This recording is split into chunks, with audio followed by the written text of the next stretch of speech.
Good morning, it's July 25th, 2026. I pulled I asked for a card from my grandmother this morning, my Mama Faye, and it gave me 3. And so I shall share with you. This is from the Little Witches Oracle deck by Ariel Cuspy, and the art's by Olga Baumert.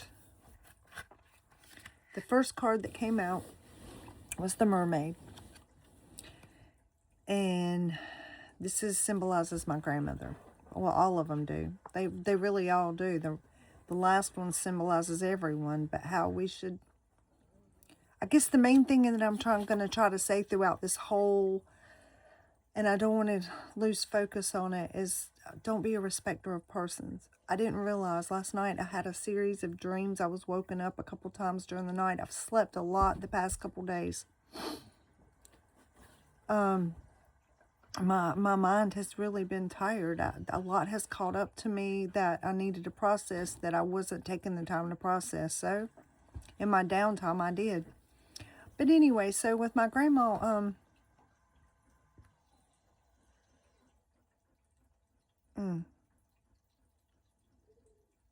respecter of persons.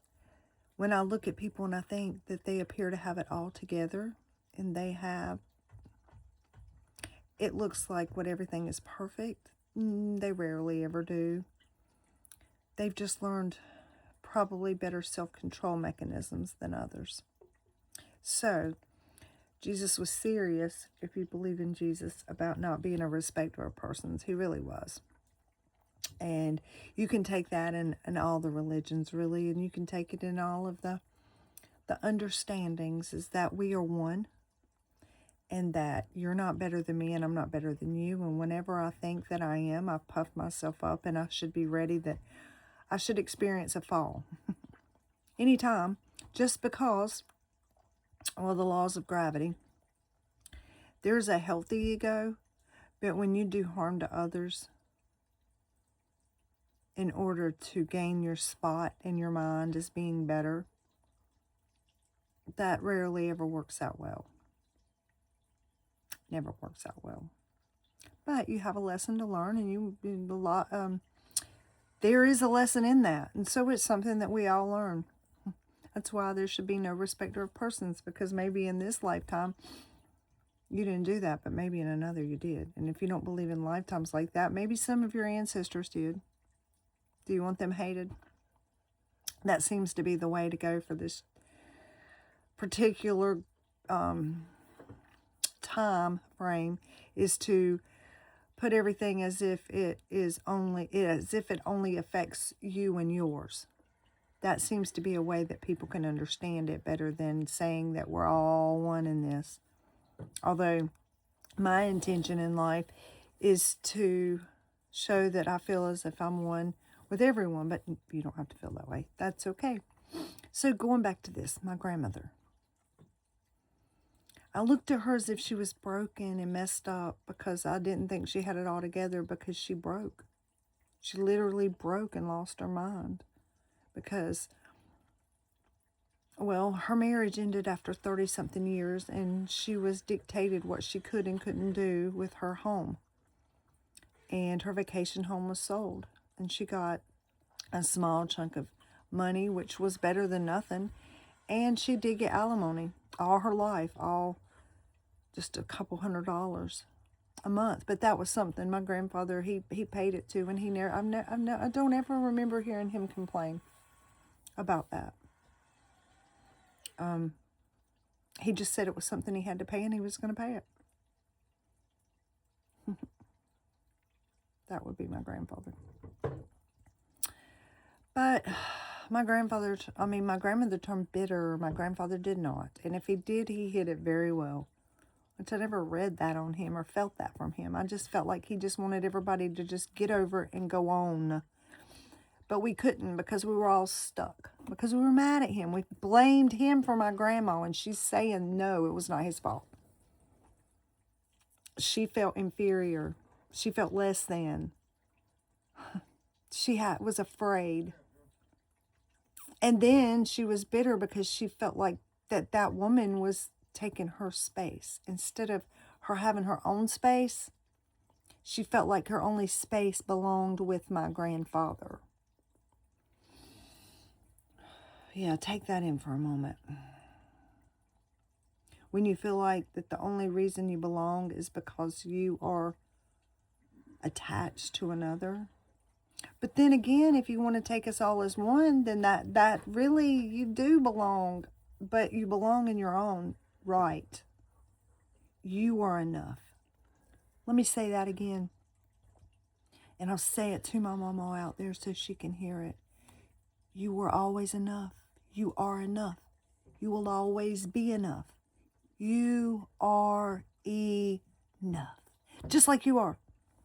No changing, no cleaning up, no new clothes, no new home.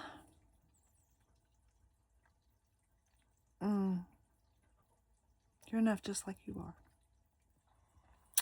Okay, so the cards are pulled. The Mermaid, and this is going to talk about spells and things like that, so just ignore it if you don't, or just change the channel or block me.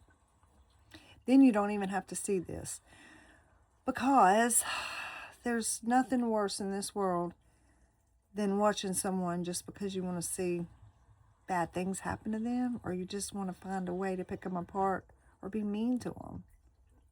That's not my intention here. My intention is to show that we don't have to become bitter. We don't have to become jealous.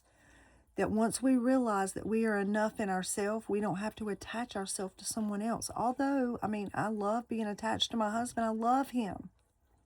I love being married. I love my children. I love being a grandmother. I love being a daughter. I love being a sister. That was probably one of my most favorite things I know. But I loved being it. And an aunt. I love being an aunt. But I forgot that I loved being me. And that's what this journey has been about for me the past couple of years. Probably ever since,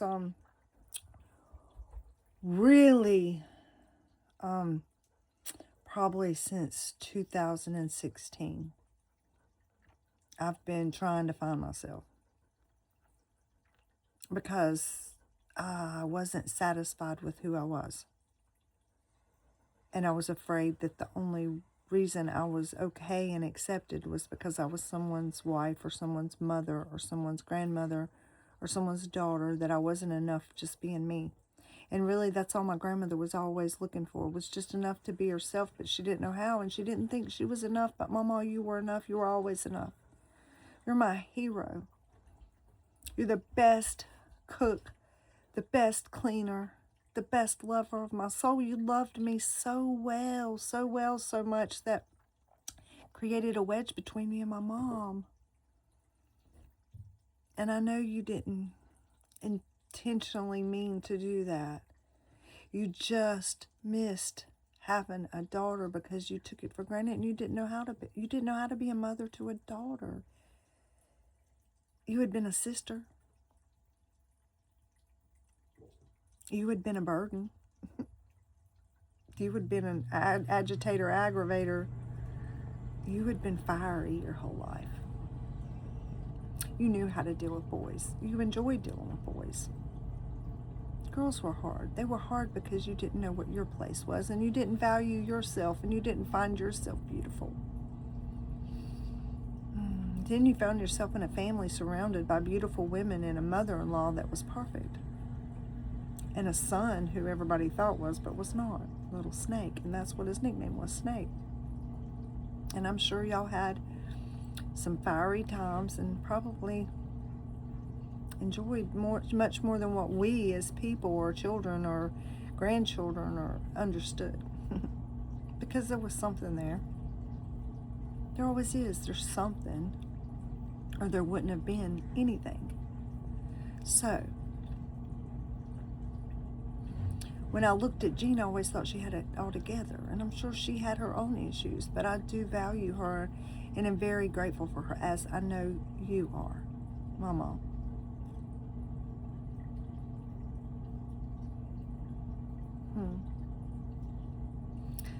There just should not be a respect for persons. Not if we ever truly want to be enough in ourselves. So with that, I'm going to read The Mermaid. Playfulness, glamour, and water magic. This reminds me of my grandma. When I think about her, she loved the water. She loved the ocean more than anything. Oh, she loved the ocean. She even let me take my cats. Yeah. The mermaid is a beautiful water spirit that lives in the enchanted depths of the sea. She is incredibly graceful and flows with the current as naturally as water itself. She is half human and half mythical creature, which represents her ability to bring magic into the human realm. My grandma always brought magic because she always made me feel safe. This card, and she could, oh my God, she could cook. And she grew vegetables, and she grew plants, and she loved trees, and she loved, well, she loved growing things. This card asks you to add a little more sparkle and beauty to your life, perhaps with the aid of witchcraft. Everyone can use glamour magic to make themselves more shimmery or to make their life more lovely. Beauty isn't always physical. In fact, most often it is an energy around someone or a mysterious twinkle in the eye. The mermaid knows how to enjoy life. She is not afraid to laugh and joke or to spend time making her life more exciting.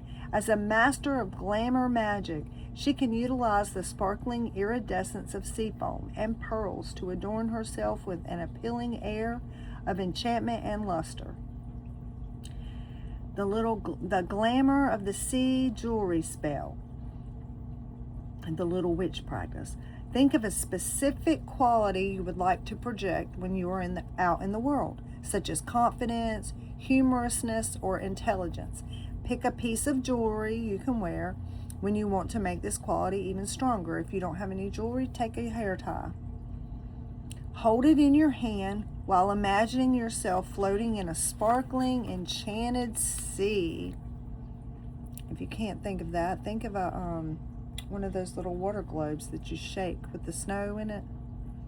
Think of that.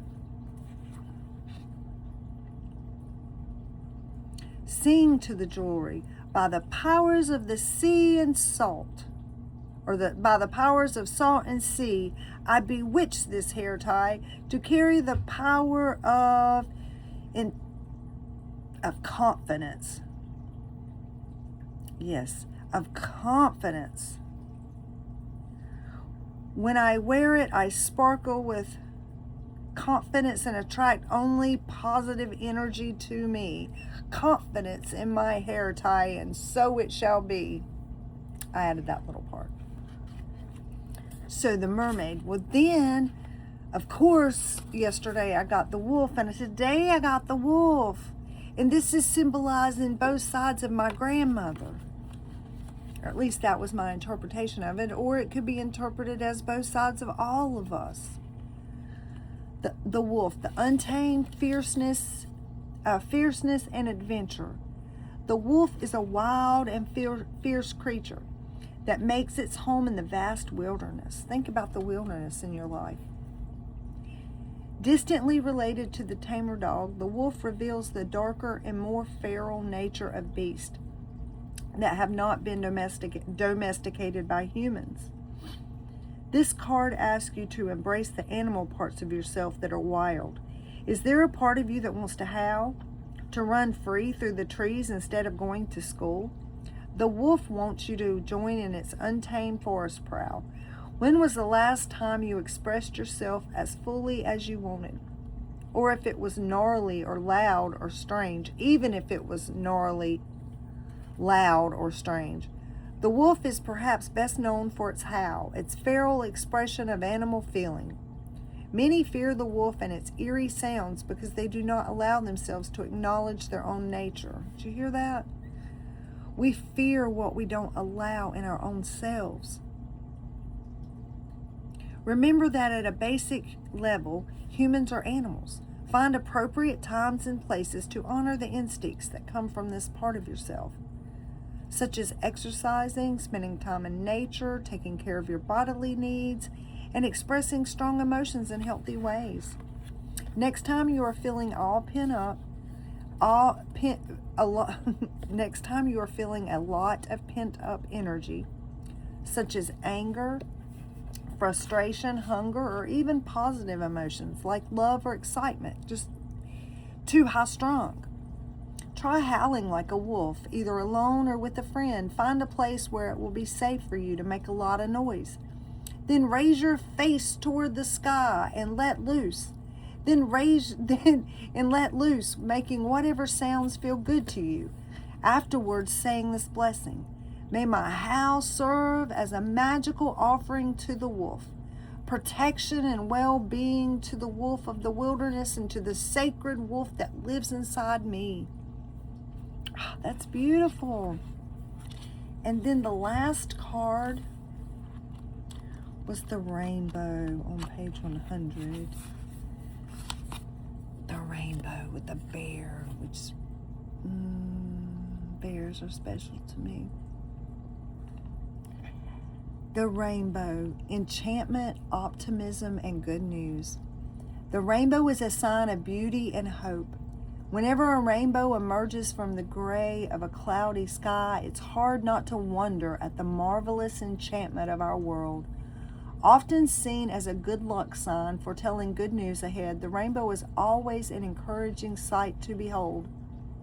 This card suggests that there are wonderful blessings headed your way. Just like the rainbows must emerge from rainy skies in order to be born, sometimes beautiful things come from less than pleasant beginnings. Keep going and hope for the future. In the rainbow, every color has a special type of energy and magic to it. Every color is enough. Because the rainbow contains the full spectrum of colors, all of the colors, it contains a lot of complex magic at once, a lot of chaos. It holds different and sometimes contradictory energies in a way that makes them delightful, just like people are complicated in beautiful ways. No color is more important than any other. No one is more important than you. But you're no more important than anyone else. All are equal. When they come together, their magic only gets bigger and brighter. Had my grandfather and grandmother and step-grandmother found a way to come together cohesively without backbiting or gossiping or little things under the surface, we would have been able to move forward faster, and us grandchildren would have known that it was okay to love everyone, which in turn would have meant that we would have allowed them to love us, and we could have received that instead of being guarded and building walls that are now built for until someone stands up and says no more, which is what my mama's doing from the other side. No color is more important than any other. All are equal. When they come together, their magic only gets bigger and brighter. Does it matter how many people love you? Does it matter how many people you love? Prepare a dessert with rainbow sprinkles on it, or a fruit salad that contains the colors of the rainbow. Before you eat, recite the incantation. With this enchanted food, I take in red for courage, orange for creativity, yellow for joy, green for abundance, blue for communication, purple for magic, and pink for love. May these grow in me and help me shine kindness and light into the world. Mama Faye.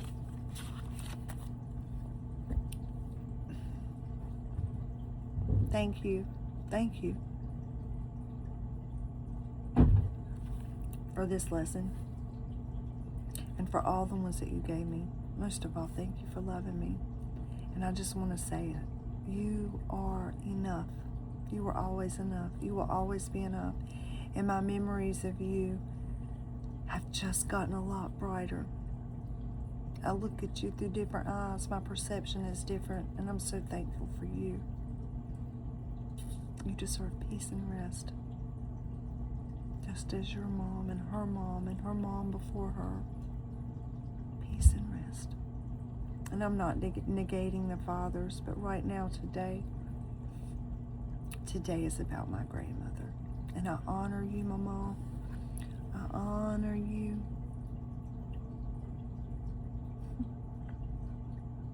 I love you. Thank you for being my mama. Thank you for the legacy that you left me. You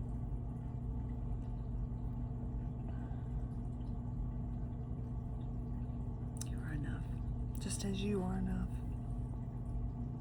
Our perceptions change as we get older. It allows healing to flow. Past couple days have been, could be considered